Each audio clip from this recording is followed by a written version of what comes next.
dilakukan Yesus di atas kayu salib? Bukankah itu pelayanan yang paling terhebat? Itu pelayanan yang paling terhebat. Itu pelayanan yang paling terbesar dalam sepanjang sejarah. Pelayanan yang paling terhebat dalam sepanjang sejarah. Bapak Ibu, apa yang Anda lakukan? Apa yang kita lakukan untuk mengucap syukur kepada Tuhan? Apa yang harus kita lakukan? Apakah kita hanya datang ke gereja tanpa melakukan apapun? Apakah kita bermalas-malasan? Apakah kita menganggap enteng pelayanan ini? Apakah kita menunggu? Ada 3 kategori di dalam Alkitab yang kita lihat di sini. Ada 3 kategori oknum. Kita lihat, perhatikan dengan baik-baik. Saya baca untuk kita. Yesus mati tadi. Dan pada jam 3 berserulah Yesus dengan suara nyaring, Eloi, Eloi, lama sabachthani, yang berarti Allahku, Allahku, mengapa engkau meninggalkan aku? Kenapa Yesus berseru, mengapa engkau meninggalkan aku? Karena ada kejijikan dalam diri Yesus. Dia menyandang semua dosa yang jijik dalam diri manusia. Dan Allah itu adalah kudus. Dia tidak bisa bercampur dengan dosa. Berapa? Terus kita lihat. Yang berarti Allahku, Allahku, mengapa engkau meninggalkan aku? Mendengar itu beberapa orang yang berdiri di situ berkata, lihat, ia memanggil Elia. Maka datanglah seorang dengan bunga karang, mencelupkan ke dalam anggur asam, lalu mencucukkannya pada sebatang bulu dan memberi Yesus minum serta berkata, baiklah kita tunggu melihat apakah Elia datang untuk menurunkan dia. Saudaraku, ini kategori orang Kristen hari-hari ini. Bagaimana Kristen? Yesus berseru, dia melihat, ada orang melihat, ada 3 orang, ada 3 golongan di situ. Golongan pertama, yaitu ketika Yesus berseru, golongan pertama melihat Yesus. Sinan sekali, sibuk dikit, rakin sekali Elia lah terjun saya nggak sampai di situ. Dia mengambil galah, buluh katanya di dalam Alkitab, ambilnya bunga asam, ambilnya bunga karang, dicelupnya ke dalam asam, dicucukkannya ke dalam mulut Yesus supaya Yesus minum. Coba Anda bertanya, coba kita lihat dan perhatikan betapa menderitanya Yesus. Yesus menjerit di atas kayu salib. Bukannya air yang dikasih, bukannya air minum yang bersih dikasih, tetapi yang dikasih asam. Coba Anda bayangkan, asam. Asam itu kalau kena luka bagaimana? Sangat sakit. Di tubuh Yesus itu semua luka. Dikasih lagi asam, diminum pun nggak bisa, menetes ke luka, Yesus menjerit. Pantaslah habis dikasih air asam Yesus, dikasih air asam Yesus langsung mati. Kan ini nanti baca. Yesus langsung mati karena sakitnya di sini. Coba, saya pernah begini. Tangan saya luka. Nggak usah kasih air asam. Tama saja belum sampun besar. Enggak. Tama belum gomel, kayak belum handai. Becak kendau lagi besar ade. Eda lau asam. Wah, lepas karena dong mereka lau asam eda Yesus mati. Yesus nggak mau minumnya karena dia tahu itu air asam. Coba, ini golongan orang Kristen juga termasuk. Mungkin kita kalau Kristen ini sudah pelayanan hebat, gue ini hebat. Kita mau sinun sepelayan. Nana si lamahuli narusun. Mata teh kadang-kadang keliru. Banyak orang Kristen hanya melihat yang tidak baiknya saja di gereja. Hanya melihat, hanya menilai yang tidak baiknya saja di gereja. Ini dia. Mereka bagai waktu Tuhan Yesus ketika Yesus disalibkan. Non sampai. Roh Elia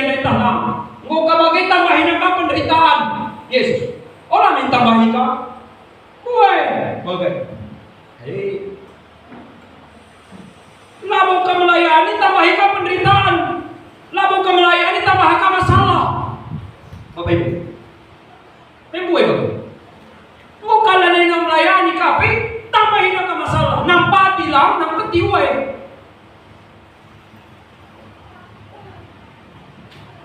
Adi tukin kita bertumbuh dalam Tuhan. Layani Tuhan. Olah kam pernah git adi na bagi tua bagi nani wajar tapi bagai. Olah kam pernah git jadi jemaat saja sampai mati. Kaikin harus kulakukan bah gereja hati dulu. Pemuda, jangan pemuda daik ini. Bukan nadalan nama masing-masing. Olah kam git hanya cerah gereja kondul. Kaikin harus kulakukan bah gereja hati dulu. Sebab pelayanan silakukan ini seminggu sekali Seminggu sekali main musik, seminggu sekali taborik, seminggu sekali napui gereja, seminggu sekali mungkin cabut rumput, adik cabut luka rumput, seminggu sekali kamu jadi singar, seminggu sekali jadi pimpin pujian. Aku lalap itu. Tuhan Yesus sampai mati Bapak Ibu. Penderitaan, pelayanan paling tertinggi di sepanjang masa. Mamur darahnya. Ini. Anda mungkin Yesus waktu tangkap Anda berikan sarapan. Cikir berikan karena makan siang. Nandangi mati kami Tuhan Yesus. Ada nama Malaysia. Kalau hukuman mati, persyaratannya tentu juga. Sendah yang kemana kari yang beringin hukum mati. Sendah kerina bikin ia bagi raja Pak. Rekenakan kai pidona, rekenakan kai saja pidona. Ibrik. Gelah olah pinona sada hal kencang dan dukai bebaskan aku dari raja. Tapi adina berikan aku tekwa yang goreng dina. Aku kataki dina. Iberikan dina Bapak. Hidup dina mas meja makan. Kari berin ia mati. Waktu ketika Yesus mau dihukum mati, ada nukin ia berikan makan siang. Waktu Yesus hukum mati, ada nukin berikan sarapan pagi. Waktu Yesus hukum mati, ada nukin ia berikan minuman. Minum. Yesus tidak dikasih itu semua. Demi apa? Demi melayani saya dan Bapak Ibu. Amin katakan. Itu pelayanan Yesus mati di kayu salib. Itulah mau jenderal Bolivia. Aku lalap di kayu salib. Gagalkan Yesus mereka ia jadi juru selamat. Gua bincang tulang kahte. Ngumur deh. Bapak Ibu saudaraku yang terkasih di dalam nama Tuhan, penderitaan Bapak Ibu tidak sebanding dengan penderitaan.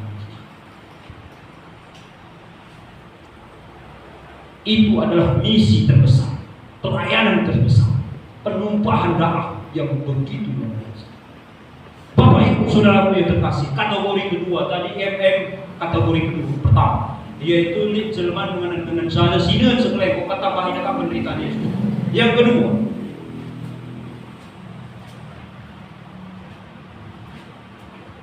Yesus mati. Yang kedua yaitu di dalam ayat yang kita lihat ayat ke-37, lalu berserulah Yesus dengan suara nyaring dan menyerahkan nyawanya. Ketika itu tabir bait suci terbelah dua di atas sampai ke bawah. Waktu kepala pasukan yang berdiri menghadap dengan dia melihat matinya, demikian berkatalah ia, sungguh orang ini adalah anak Allah. Ini kategori manusia. Dia melihat, menyaksikan. Sebelumnya dia yang menyiksa, sebelumnya dia yang mengangkat, sebelumnya dia tidak percaya. Tetapi ketika mujizat itu dilihatnya di depan matanya, baru dia percaya. Dia mengatakan, sungguh dia ini adalah anak Allah. Bapak Ibu kurang mujizat enggak? Isi mengatakan saya kamu kurang mujizat. Aku lakukan mujizat satu selama ini Bapak Pendeta. Bukan salah. Kamu lakukan kekurangan mujizat menjadi Bapak. Kamu pernah kekurangan mujizat. Kamu jadi orang percaya saja, kamu dulu pun dari mujizat Tuhan berkati. Adanya lu kendung lalap mujizat Tuhan hari demi hari. Kai maka kamu kita lalap percaya. Kepala pasukan Roma ini tadi dia melihat Dia menyaksikan bahwa Yesus ketika matinya Yesus, maka terjadi gempa bumi, maka tabir bait suci terbelah menjadi dua dari atas sampai bawah, kata Alkitab. Maka apa yang dikatakan oleh kepala serdadu itu, dia mengatakan, yaitu sungguh dia ini adalah anak Allah. Dia mengakui dari mulutnya, dia mengakui dari hatinya bahwa sungguh dia ini anak Allah. Cukupkah itu menyelamatkan dia? Saya katakan cukup. Ketika Yesus mati di kayu salib, ada dua orang di kanan dan di kiri. Sebelahnya berkata, jika engkau anak Allah, selamatkanlah dirimu dengan diriku. Maka Yesus tidak menjawab. Yang lain lagi berkata, jika engkau anak Allah dan engkau datang nanti sebagai raja, maka ingatlah aku, Tuhan. Maka Yesus baru menjawab, hari ini engkau bersamaku di Firdaus. Cukupkah hanya perkataan itu menyelamatkan dia? Cukup. Enggak penting saudara banyak-banyak bicara dengan Tuhan itu. Tuhan kita itu simpel, Bapak Ibu. Tuhan kita itu penuh kasih. Cukup menyelamatkan yang di sebelahnya. Dia katakan, hari ini kalau engkau nanti datang sebagai raja, ingatlah aku, Tuhan. Katanya kepada Yesus. Maka dia mengatakan, Yesus baru mengatakan, hari ini engkau bersamaku di Firdaus. Jadi bagaimana? Apa yang harus Anda lakukan? Apa yang harus kita lakukan untuk mendapatkan mujizat? Cukup Bapak Ibu katakan. Cukup mengatakan, Tuhan, ujur tolong aku sampai tidur aku. Itu saja saudara. Dan layani Tuhan. Nah, itulah orang yang mengucap syukur kepada Tuhan. Bapak Ibu saudaraku yang terkasih di dalam nama Tuhan Yesus. Banyak di antara kita tidak mengucap syukur kepada Tuhan. Bapak Ibu dan saya adalah hasil orang yang ditebus di kayu salib, ditebus dengan darah yang mahal, ditebus dengan darah yang suci. Kategori yang ketiga, terakhir, ada manusia kategori yang ketiga. Kalau tadi dia percaya karena melihat mujizat Tuhan, mengakui bahwa Yesus itu adalah Tuhan dan Juru Selamat. Yang ketiga, yaitu begini.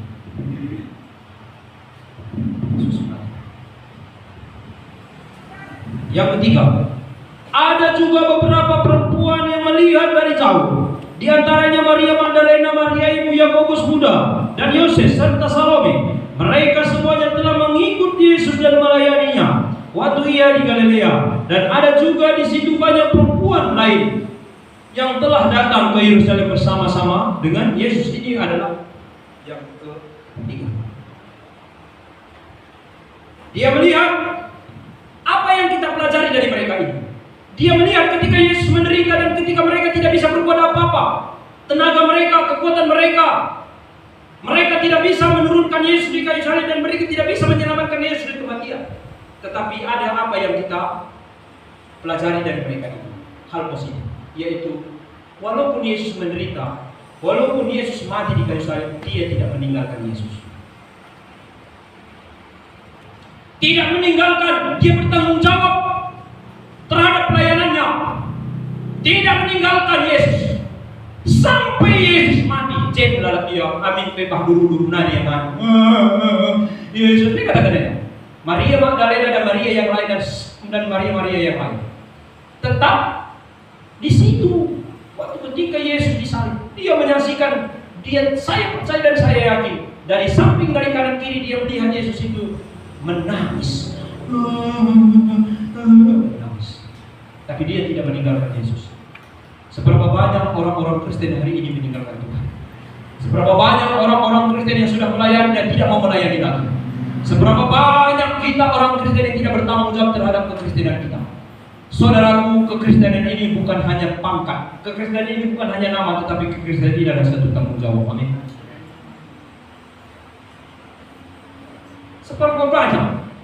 Seberapa banyak di antara kita yang meninggalkan pelayanan kita? Seberapa banyak di antara kita yang menjual Yesus kedua kalinya? Cukup hanya Yudas saja yang menjual Yesus, dan saudara jangan menjual Yesus lagi. Jangan jual Yesus tuh. Enak pernah kudayakan Yesus, kudayakan Rasul, sidayakan Rasul Yesus ini.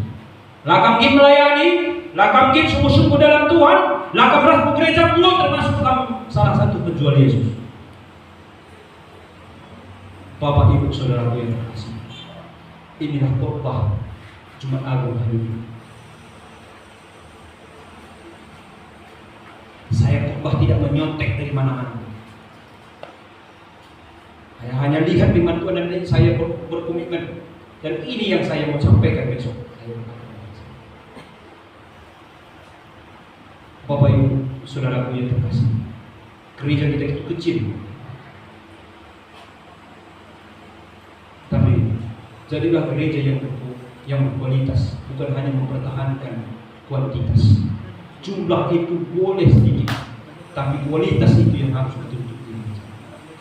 Bagaimana mau lihat gereja itu berkualitas, sedangkan kita sejul-jul usul kita melayani. Kamu lebih, olah melayani, olah sejul-jul. Katakanlah aku senang minggu depan Pak Pendeta ini. Memang karena Mama Yuni tidak bikin sampai waktu katakanlah aku singer tidak bikin salu. Langsung pun kami ya jadi singer. Aku katakan aku jadi singer. Maulah aku memujikan saya kamu Yuni, tapi jarang-jarang terjadi begini. Penuhan aku jadi pendeta. Makanya jadi masuk ke berkualitas. Adik kuantitas saya dah anggap dulu. Adik dah 1000 bagi jemaatku, 1000 dah bacakan sama suite tafal. Adik nak udah berkualitas ada be. Adik 30, gereja berkualitas 30 naik kita bagi jumpa surga. Haleluya. 1000 kan cuma neraka kita. Mankai ya. Tercatat ia jadi jemaat tapi tidak pernah datang ke gereja, si bahaya nak Bapak. Haleluya. Di Mesir Pak Pendeta Khotbah 2 Mesir ki adik bertumbuh kamlah Mesir Pak. Haleluya. Dia firman Tuhan. Tuhan Yesus. Mari Bapak Ibu Saudara yang terkasih, pelayan Tuhan